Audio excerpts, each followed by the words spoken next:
Merci aussi à Jean-Luc l'introduction. Il a pris une partie de ce que je vais un peu apporter, comme moi j'ai pris aussi une partie de ce que lui a apporté la semaine passée. Il y a toute une réflexion dimanche passé quand il nous a présenté ce thème. Il a parlé de Paul qui, lors de sa conversion, est arrivé et puis a dit « Mais qui es-tu, Seigneur ?» Vous vous rappelez? Puis Jésus lui répond « Je suis Jésus que tu persécutes. » S'il y a bien une question qui est importante, c'est « Qui dites-vous que je suis ?» C'est la question que Jésus pose à ses disciples. Donc je peux vous la poser aussi.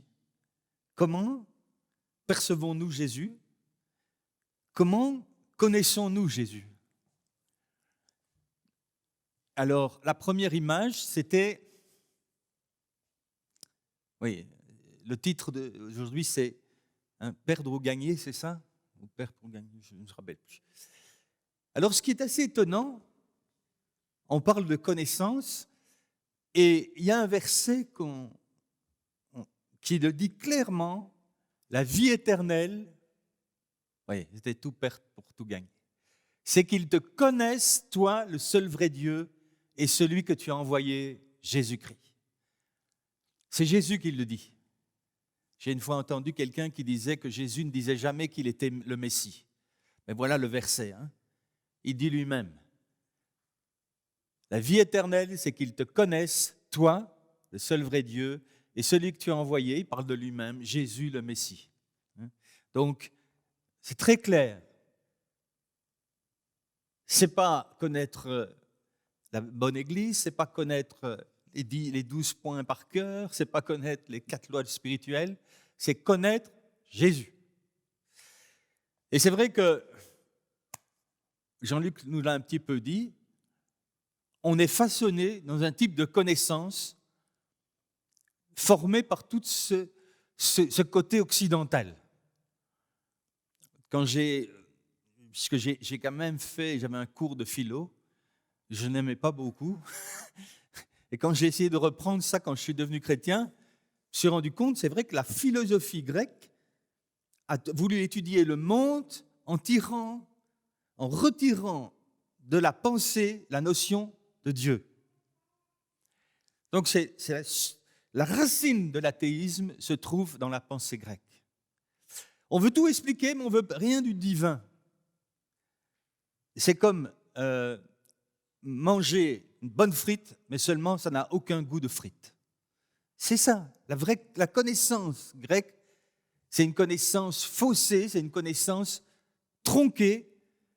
Et on voit, d'ailleurs, actuellement, on a une profusion d'amis sur Internet. Ah ouais, moi j'ai 2000 amis, 2500 amis. Tu connais ces gars-là? Non. Ah si, j'ai reçu une invitation. Ouais, puis il m'avait l'air sympa. On ne connaît plus les gens. On a simplement une collection de gens qu'on a peut-être croisés et parfois pas. La connaissance a perdu complètement de sa substance. Quand la parole de Dieu nous parle de connaître, ce n'est pas du tout du style grec où c'est réduit à une expression d'une connaissance purement intellectuelle, voilà un fait, et on enlève même l'émotion quelque part, même l'intuition. On a complètement éliminé cette partie. Et le Moyen-Âge n'a pas aidé, puisqu'on associait souvent l'intuition à la femme, et puis comme la femme n'était pas très bien classée, on la mettait de côté complètement.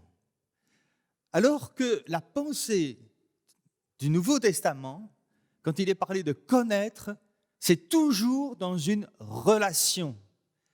Et Dieu est toujours présent, comme Jean-Luc l'a rappelé, aimer Dieu, aimer son prochain. Donc, connaître quelqu'un, c'est toujours sur le regard de Dieu. Connaître, j'allais dire, un problème, c'est toujours sur le regard de Dieu. Donc, on a une approche vraiment tout à fait différente. Connaître Jésus, c'est saisir et comprendre sa personne et ses œuvres telles qu'elles nous sont révélées dans les Écritures. Cette connaissance engage nos pensées, notre volonté, notre âme, qui s'ouvre à son amour. Le plus important, ce sera de connaître Jésus.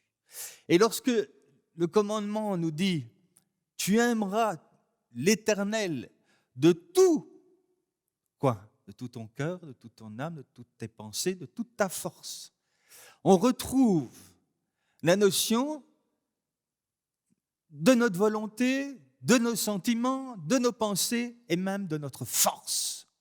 Ça, c'est ce que la parole de Dieu nous engage à faire.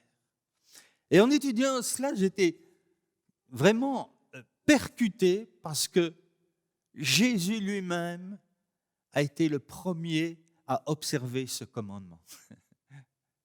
Il a aimé Dieu de tout son cœur. Et ce qui est assez extraordinaire, c'est qu'on a quand même 2 fois le miracle où le ciel s'ouvre et une voix se fit entendre à son baptême et puis à la transfiguration. Et la voix, qu'est-ce qu'elle dit ? « Voici mon fils bien-aimé, en qui j'ai mis tout mon amour, toute mon affection. » Donc, Jésus a été à la fois celui qui a accompli la loi et celui qui reçoit de retour l'approbation de Dieu. Et quand il est parlé de connaître Jésus et de rentrer, d'être en lui, on rentre dans une relation d'amour parce que au sein de la Trinité, c'est cet amour qui est géré et chaque fois, on va voir qu'il y a une relation où Jésus se réfère à son Père et le Père confirme par son amour. L'amour, Jésus nous donne, il l'a reçu, il l'a transmis et le Saint-Esprit le déverse dans nos cœurs. Alléluia. Donc c'est une connaissance qui va pas seulement toucher notre intellectuel, mais qui vient du cœur, de nos pensées, de notre volonté, de notre âme. Voilà. Passez à la suivante image. Alors, le passage que j'ai pris aujourd'hui, c'est le passage de Philippiens 3, 8 à 10. Je ne sais plus si j'ai mis une autre. On va quand même prendre cette version-là, qui est peut-être une plus ancienne, mais je regarde toute chose comme une perte à cause de l'excellence de la connaissance de Jésus-Christ, mon Seigneur, pour lequel j'ai renoncé à tout et je le regarde comme de la boue afin de gagner Christ et d'être trouvé en lui, non pas avec ma justice, celle qui vient de la loi, mais avec celle qui s'obtient par la foi en Jésus-Christ, la justice qui vient de Dieu par la foi, afin de connaître Christ et la puissance de sa résurrection et la communion de ses souffrances en devenant conforme à lui dans sa mort, pour parvenir, si je puis, à la résurrection d'entre les morts. Bon, c'est un passage, j'allais dire, c'est un petit steak.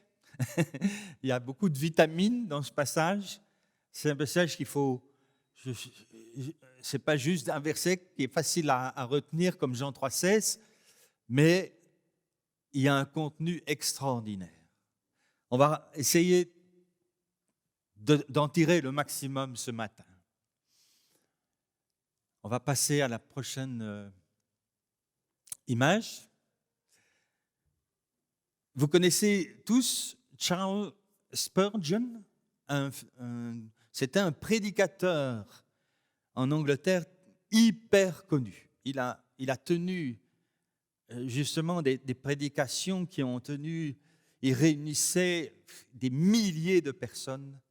Ils ont fait construire un hall, il avait une verve, une parole, il amenait les gens vraiment à Jésus d'une manière exceptionnelle. Il était tellement connu qu'un jour, la reine d'Angleterre, non, c'était pas celle qui est toujours reine, non, C'était au 19e siècle.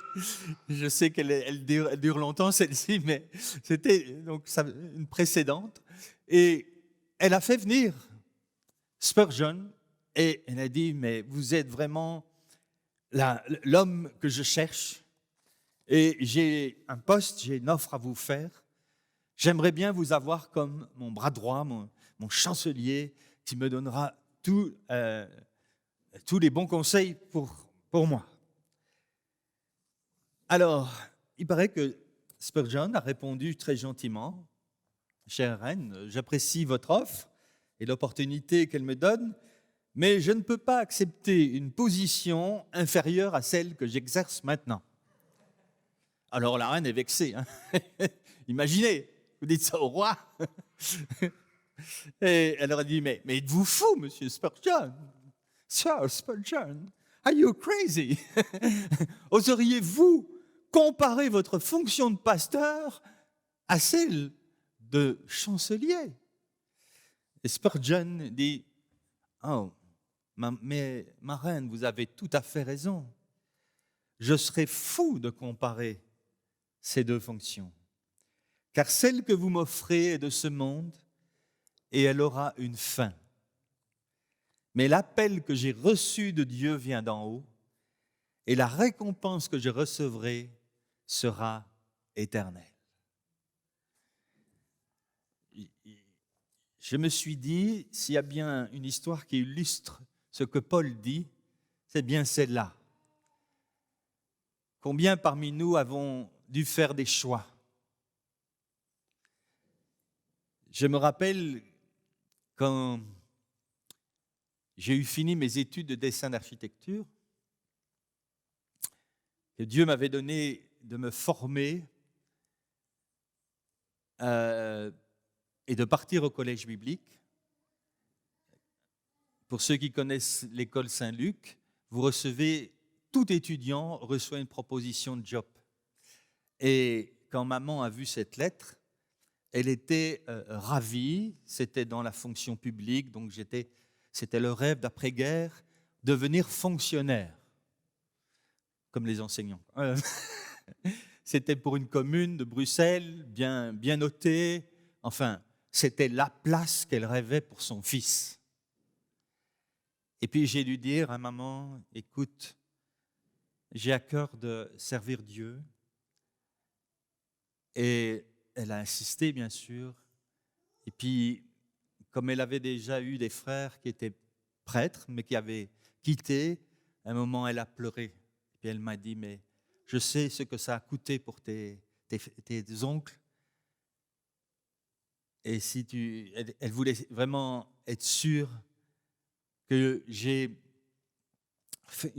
fait le bon choix.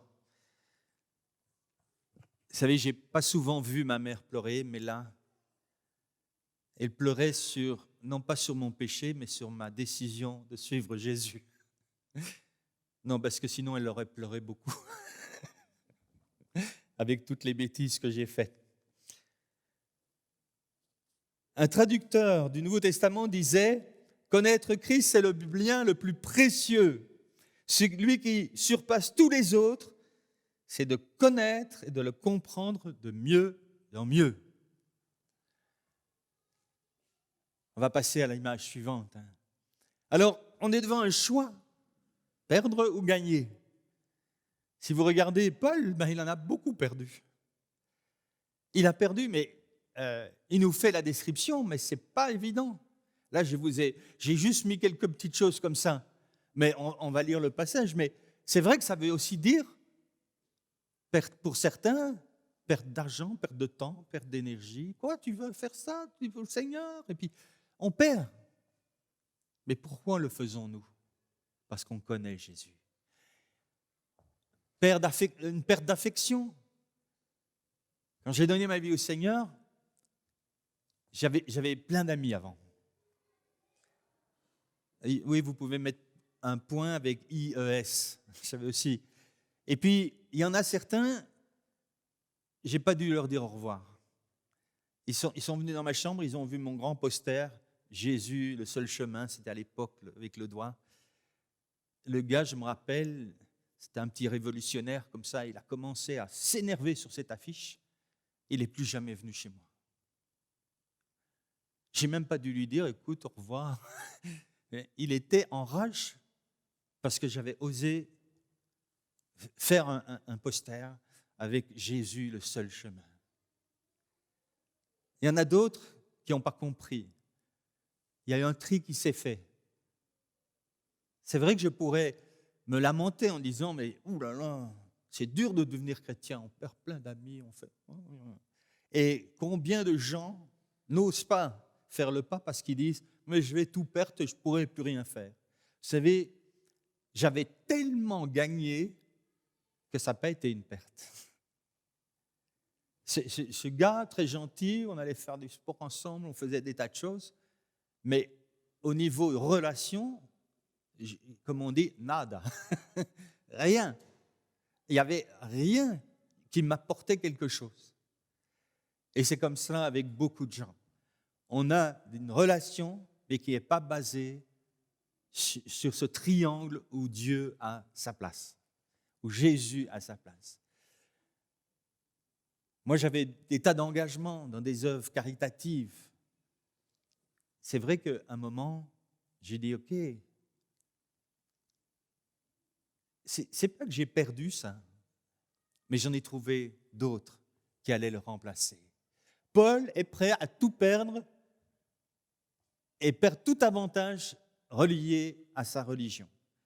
On va voir le verset juste avant, mais on va voir que les détails qui sont donnés, je crois que c'est ça, voilà, il explique, hein, vous voyez ici, j'ai mis une image, si vous ne reconnaissez pas, c'est Paul qui assiste à la lapidation d'Étienne. Hein. Et c'est juste pour vous montrer, lorsque Paul était plus jeune, eh bien, il disait, moi circoncis le 8e jour, parce que ça c'était les meilleurs, les autres c'était pas des bons, de la race d'Israël, c'était pas un juif venant, de la tribu de Benjamin, vous savez que c'était le chouchou de Joseph, et c'était sur le territoire de Benjamin que Jérusalem se retrouvait. C'était donc la tribu chouchoutée pour les Juifs. Hébreu né d'Hébreu, donc descendant d'Abraham, descendant de toutes les promesses. Quant à la loi, alors là, il vient avec les arguments, encore un gain, une médaille de plus. Il était pharisien, celle qui suivait le plus près. C'était l'évangélique de l'évangélisme de l'époque. Il était le juif par excellence, pharisien. Quant aux zèles, les autres, c'était rien à côté de moi. Je persécutais l'Église.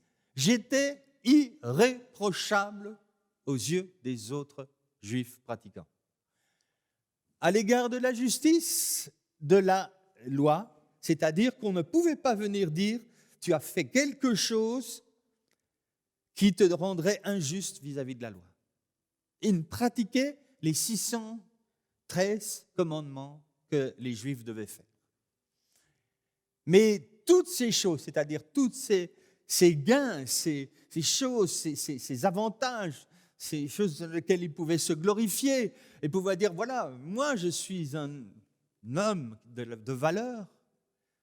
Toutes ces valeurs, ils les considèrent, qui étaient pour moi comme des gains, je les ai regardées comme une perte à cause de Christ.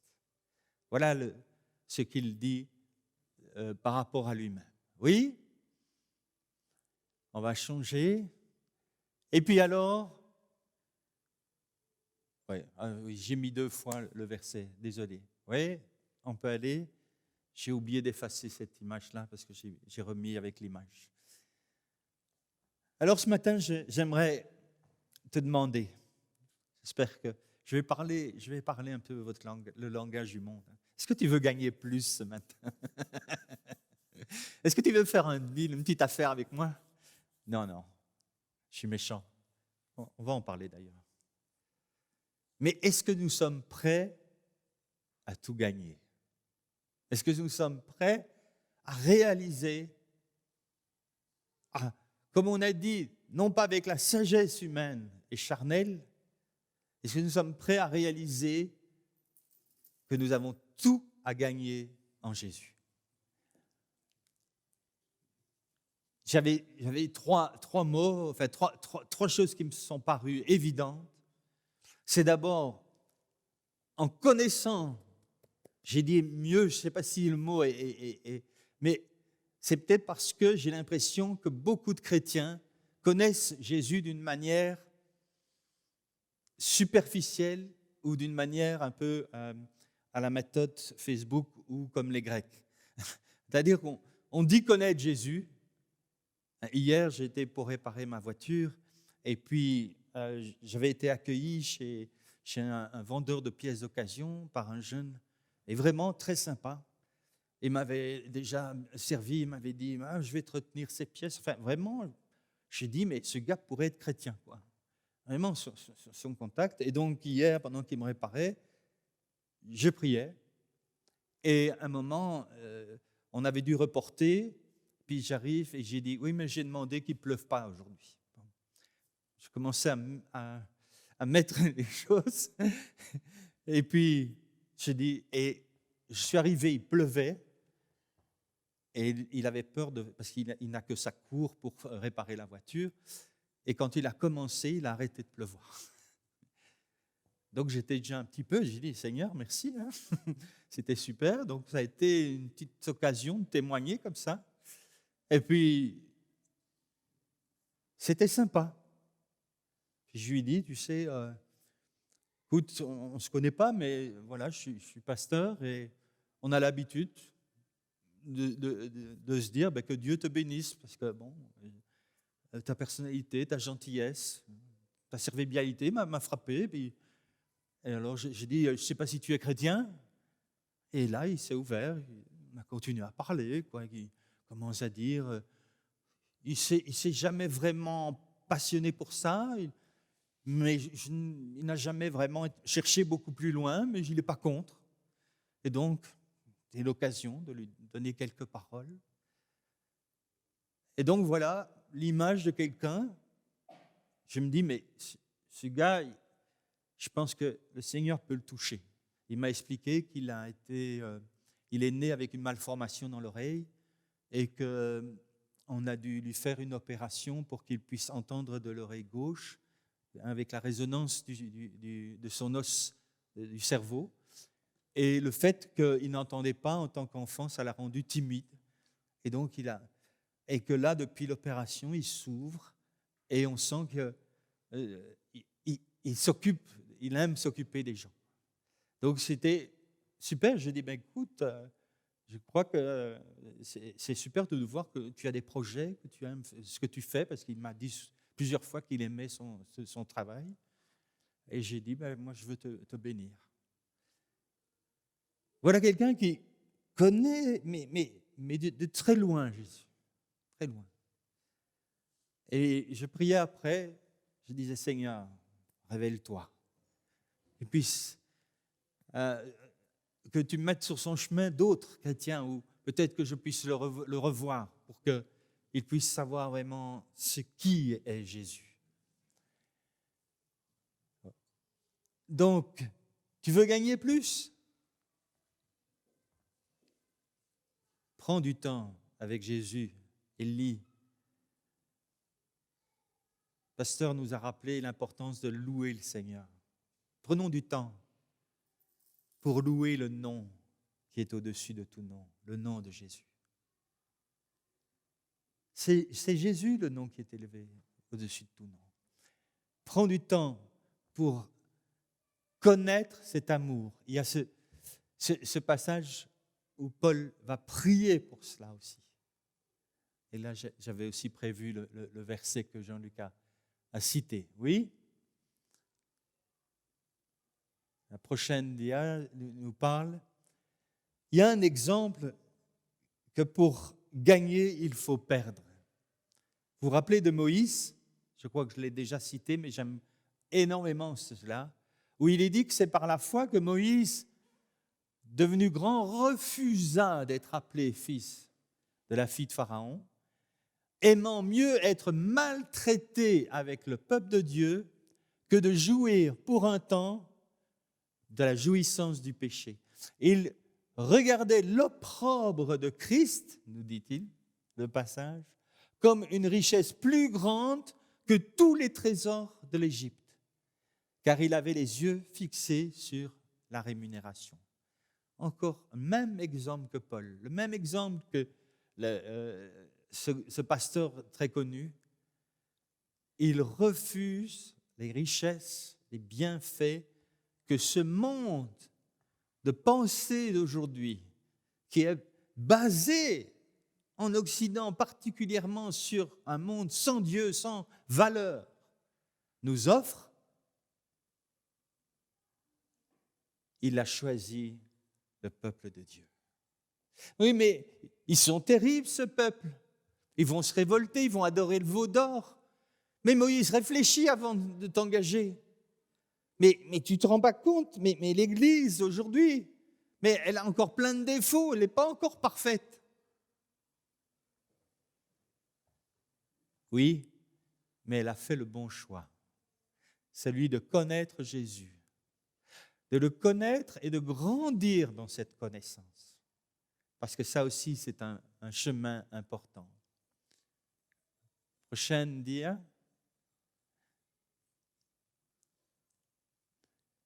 Alors, si vous regardez, relisez le verset qu'on a lu, eh bien, vous allez être étonné de voir que, bien, il y a plein de gains.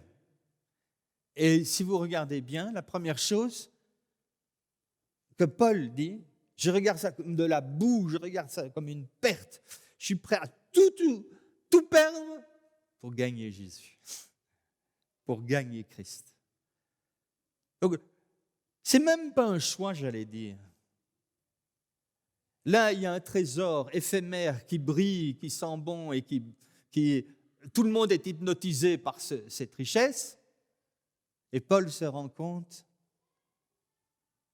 gagner Christ, c'est quelque chose d'éternel, qui n'est pas éphémère, qui ne passe pas, mais qui durera. Mais bien plus que ça, c'est pas seulement gagner Christ, c'est d'être trouvé en lui. Et lorsque nous sommes en Jésus, lui en nous et moi en lui, comme dit le cantique, les cantiques, alors à ce moment-là, c'est la gloire de Jésus qui nous recouvre, la protection de Jésus qui nous protège. On est comme mis à part pour lui, parce que notre justice n'est pas basée sur nos actions, sur mes œuvres, sur oui, je dois m'organiser pour plaire à Dieu, je dois faire ça. Non, la grâce de Dieu repose sur nous par la foi en la justice que Jésus me donne. Et ça, c'était pour Paul la libération, le géant qu'il avait.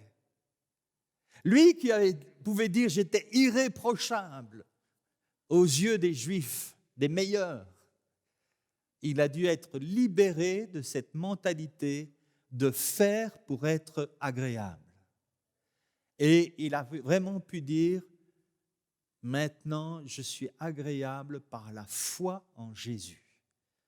Il avait alors perdu, il avait vu tous ses efforts comme des choses temporelles, j'allais dire, qui n'amènent pas à l'éternité. Afin de le connaître lui, de connaître sa puissance de la résurrection, de grandir dans cette connaissance, on va voir que c'est même le terme en contemplant sa gloire, il est dit que nous allons de gloire en gloire et nous devenons à son image. Donc, c'est connaître Christ, le contempler, vraiment, j'allais dire, vous savez, si vous voulez tester un vin, il faut que vous ayez goûté les meilleurs vins.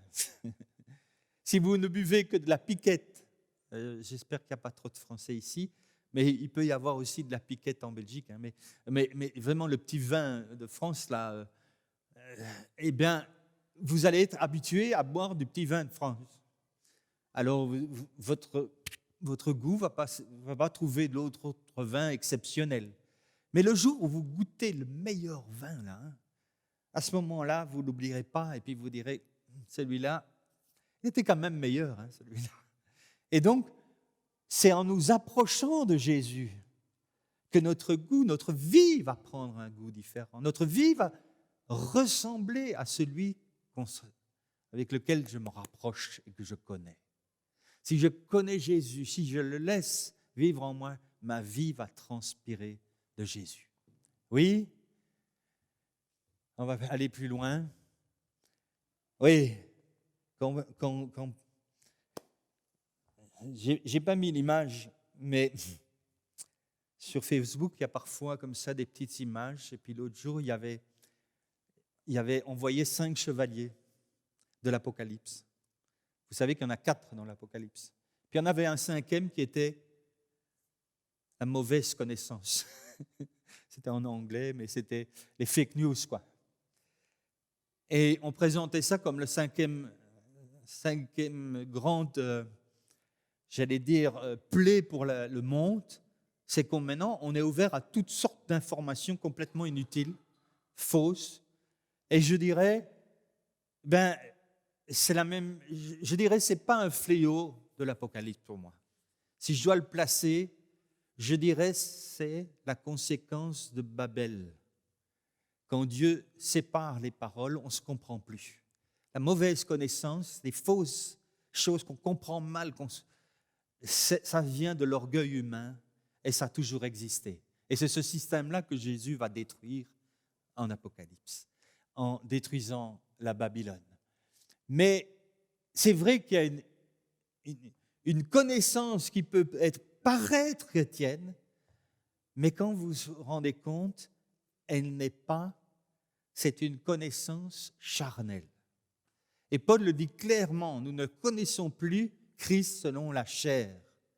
Nous le connaissons maintenant selon l'esprit. Parce qu'il y avait une tendance, à l'époque de Christ, certains disaient, oui, mais moi j'ai vu Jésus. Et ça devenait source d'orgueil. On ne connaît plus Jésus selon la chair. C'est plus une théologie selon l'intellectualisme, selon l'analyse. Non, la connaissance de Christ, elle est donnée, j'allais dire, aux plus petits, mais qui aiment Jésus de tout leur cœur. Parce que cette connaissance a donné l'hypocrisie des pharisiens. Ils faisaient, ils suivaient, mais ils ne connaissaient pas Dieu. Ils ne connaissaient pas la vie. C'est une connaissance charnelle. Combien, moi, j'ai entendu, et peut-être encore plus avec Internet, je lisais, aujourd'hui, tout le monde a le droit de parole sur Internet. Tout le monde se prend pour un prix Nobel de la science. Et on dit des choses, et la même chose sur des sites chrétiens.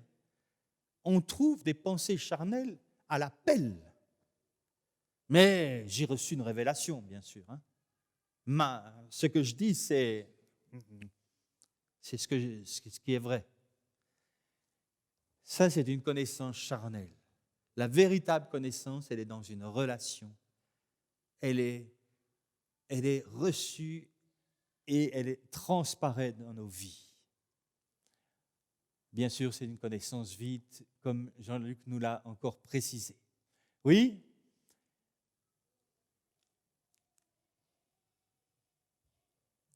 Alors, pour terminer, j'aime beaucoup ce passage. Dans la prière de Jésus, dans Jean 17, Jésus dit, « Père, je veux que là où je suis, ceux que tu m'as donnés soient aussi avec moi, afin qu'ils voient ma gloire. La gloire que tu m'as donnée, parce que tu m'as aimé avant la fondation du monde. » Notez que l'amour de Dieu est aussi noté dans cette expression-là. Jésus parle de cet amour comme la base de la gloire qu'il y a sur lui. Et nous sommes, c'est quoi, 2 semaines maintenant de Noël ? Bientôt, c'est un peu plus, mais on va fêter Noël. Et j'ai pris ce thème aussi en pensant à Noël. C'était pour introduire. Vous savez que les calendriers de Noël, c'était chaque jour, on découvrait une petite réalité. jusqu'à arriver au 25. Ce n'était pas du chocolat. C'était une pensée, un verset biblique. Ça, c'était les vrais calendriers de Noël.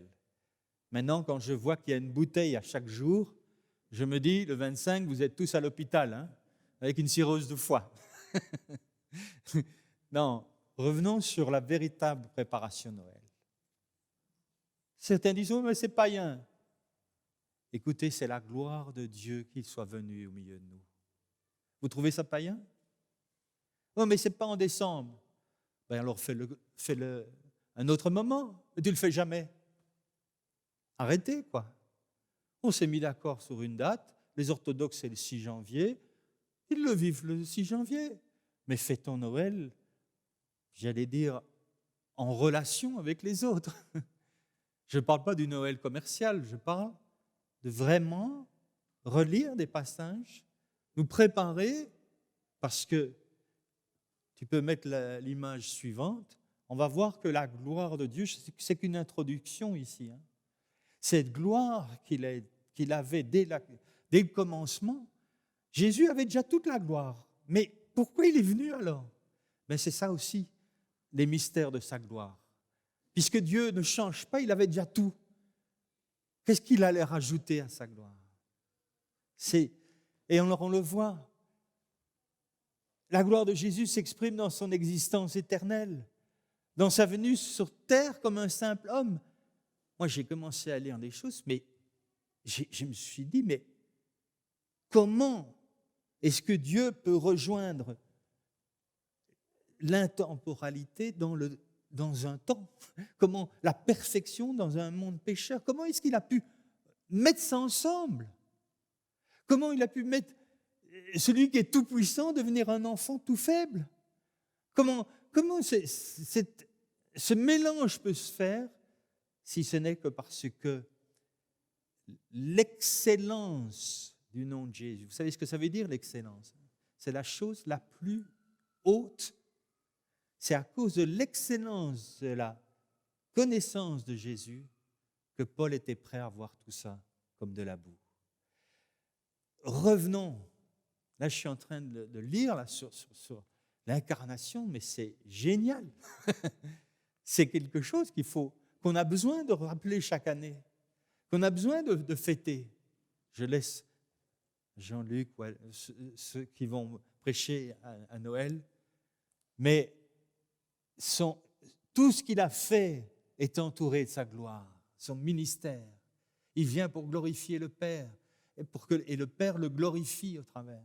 Son œuvre de rédemption, sa résurrection, le fait qu'il est un avec l'Église, le fait de son retour, tout ça, c'est les expressions de sa gloire.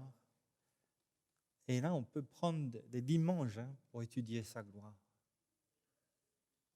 Et cette gloire, Jésus dit, je leur ai donné. Afin qu'un jour, nous participions pleinement à sa gloire. Waouh! Comme qui dirait, c'est Noël tous les jours. Là. C'était un petit clin d'œil à Marie. Que le Seigneur nous bénisse dans cette préparation, nous fasse grandir dans cette connaissance de Jésus. Seigneur, allons prier. Seigneur, merci. Merci parce que c'est toi qui nous as sauvés.